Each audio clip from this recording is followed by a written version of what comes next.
தூத்துக்குடியில் 19 வயது இளம்பெண் கழுத்து நெரித்து கொலை செய்யப்பட்டிருக்கிறார். அது குறித்த அண்மை செய்தியை நாம் பார்த்து வருகிறோம்.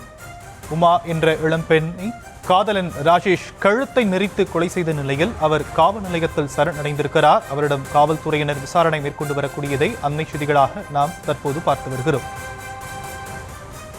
சரணடைந்த காதலன் ராஜேஷை சம்பவ இடத்திற்கு அழைத்து சென்று போலீசார் விசாரணை மேற்கொண்டு வருகிறார்கள்.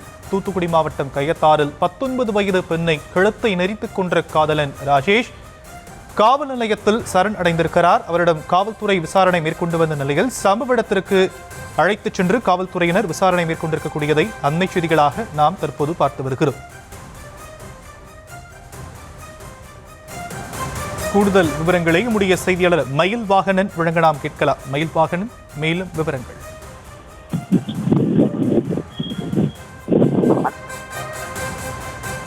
கயத்தாறு அருகே உள்ள அழுகுமலை காவல் நிலையத்திற்கு உட்பட்ட பகுதியில் நேற்று மாலை 2 காதலர்கள் பேசிக் கொண்டிருந்த போது ஏற்பட்ட தகராறில் காதலன் ராஜேஷ் உமா என்றவளை கழுத்து நிறுத்தி கொலை செய்ததாக கூறப்படுகிறது.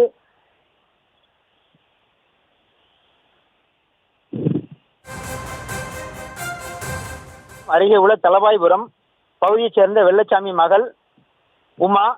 இவர் தென்காசி மாவட்டம் திருவங்கடம் அருகே உள்ள தனியார் பயிற்சி பள்ளியில் படித்து வருவதாக கூறப்படுகிறது.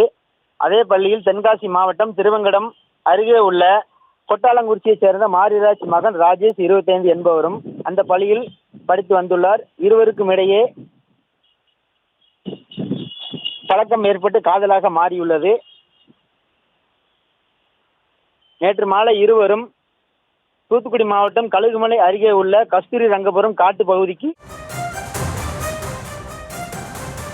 காதலியை கழுத்தை நெரித்துக் கொன்ற காதலன் காவல்துறையினர் சரணடைந்த நிலையில் அவரிடம் விசாரணை மேற்கொள்ளப்படுகிறது. விவரங்களை நம்முடைய செய்தியாளர் மயில் வாகனன் வழங்க நாம் கேட்டும் விவரங்களுக்கு நன்றி.